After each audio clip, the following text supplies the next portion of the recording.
Hey, what's up? This is Antonio. Welcome back to my channel. And who's ready for some fighting words? In this video, I want to do a recap for Savannah Marshall and Franchon Crews. Really quick, if you like the videos, please take the time right now, subscribe to the channel. Also hit that thumbs up button because it does help and support this channel. So let's just start right off. First and foremost, I was right. To all you people who said I was wrong, don't know jack about boxing, I was right. I was absolutely right. I said this was going to be, it went the way I said it was going to go. I said Franchon couldn't box. I said Savannah can box. Why she chose not to box, it blows my mind. Why she chose to go the route of fighting her fight, Franchon Crews, I have no clue. She didn't have to do that. She didn't have to put herself in harm's way. I mean, I guess it made for a good fight for Savannah Marshall and pleasing for the fans. But she put herself in a situation where she didn't necessarily have to put herself in. Like I said before, and I said it in the prediction video, Franchon Crews is very predictable. I mean, she gets wild, she gets sloppy, and she gets wild and sloppy very early. But then she just continues to do the same move over and over and over and over and over again. And it's just like, well, all right, anybody can pick up on that. But I mean, and she does it from early. It's not, see, most of the time you'll end up doing the same thing over and over again, but that's because fatigue. Something like that. You know, it's later rounds, whatever, you're a little tired. Maybe you got hit a few times. You know, you might still be a little buzzed from the last round or something like that. In her case, she doesn't have anything else. Her arsenal is very limited. Her arsenal, like, consists of 2 handguns. It's very limited. And it showed once again, you know, in the whole press conference, she was saying, you're hoping that I get wild. Well, you did. You got wild. We knew you would, and you did. You got wild. Let's see. Savannah, please let me train you. I'm dead serious. I am dead serious. Please let me train you.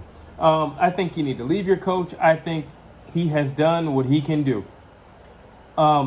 This was not Savannah's best performance ever. Again, she put herself in harm's way, in the way of harm in which she didn't need it to be.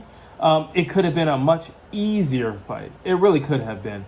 And if she would have fought in the way in which I said she should have fought, and I know she can fight, she could have gotten a knockout. She could have gotten a knockout. She absolutely could have gotten a knockout. Listen, you're dealing with somebody who's shorter, bad cardio. You're dealing with somebody who doesn't have a whole lot of, doesn't have technique. You're talking about somebody who's extremely predictable. You know exactly what she's going to do round after round after round. It's not as if you need to truly set a whole lot of stuff up. The only thing that Savannah Marshall truly needed was some distance. She would have a little distance between her and Franchon, and she could have got off a lot more than what she did.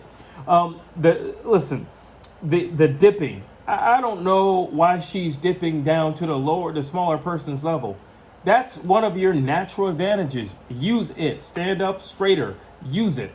Use full extension in your arms because you're the heavier puncher. Why are you dipping down low? Why are you dipping forward as you're dipping down low? Now you're making it easier for her to hit you. Now you're putting yourself in harm's way. Now you're making your fight her fight. What is wrong with you? Please let me train you. Because these are simple little things that can be tweaked. Let me train you because what you just did was not the best performance in the world.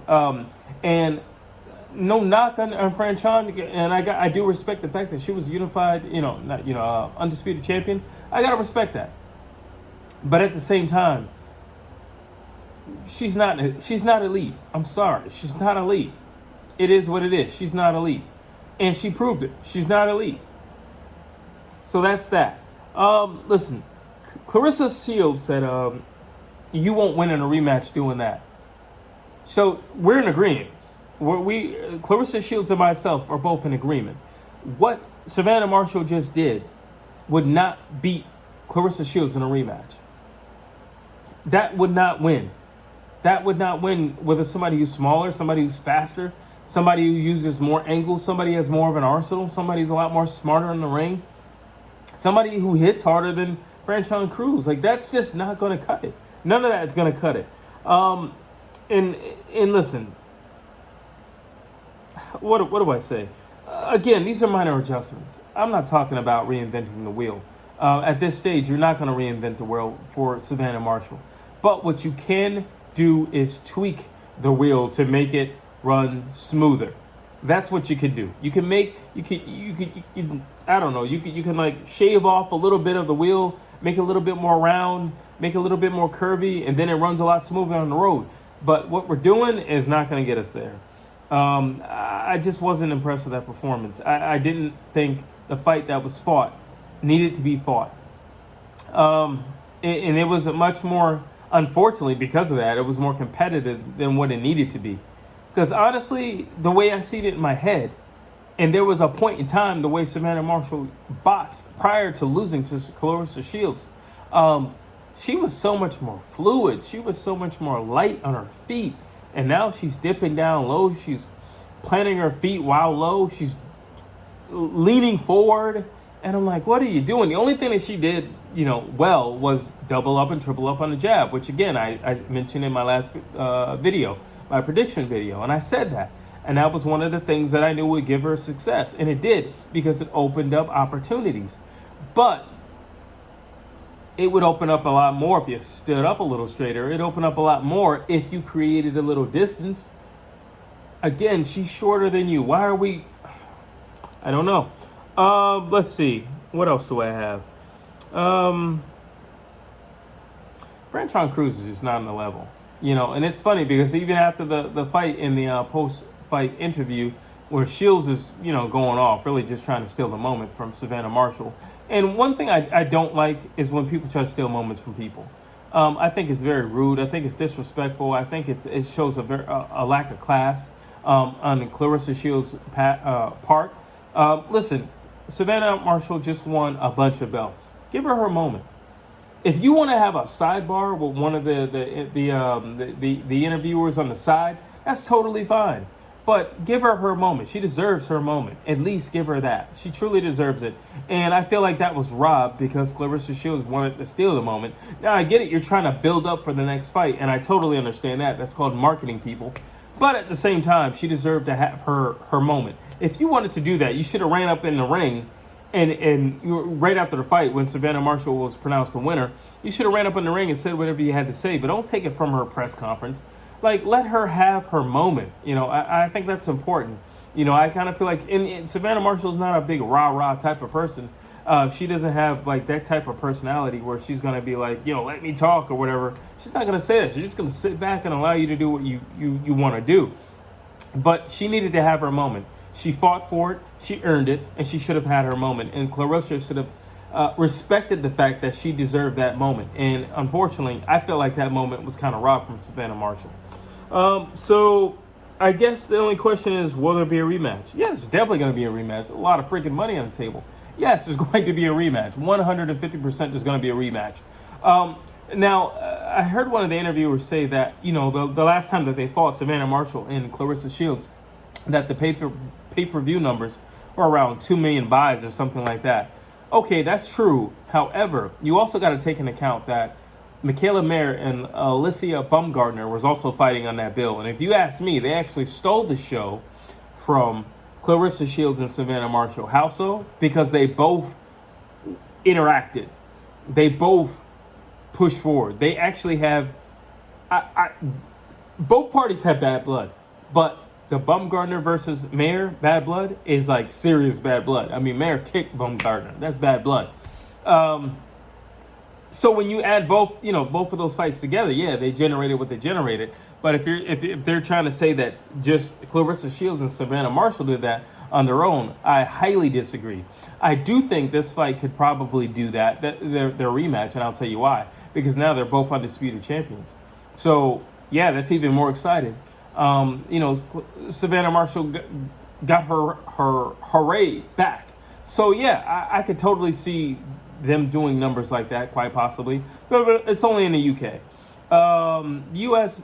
boxing, the U.S. doesn't respect women's boxing. We just don't. And that's not a knock from me. I'm just telling you the truth. The truth is the U.S. doesn't respect women's boxing. That's the truth. So I know that Claressa Shields wants to have the fight in the U.S. on U.S. soil, and I totally get it because she said, hey, I went to your backyard and I did what I had to do and I won. It's only right that you return the favor and you come to my backyard and then we do it again, which makes sense. But the reality is you're not going to generate what you were going to generate if you're over here. You're certainly not going to make what you were going to make if you're over here. And you're not going to sell out the way you sell out if you're over here. Listen, in the UK, you can have thousands of fans in the crowd.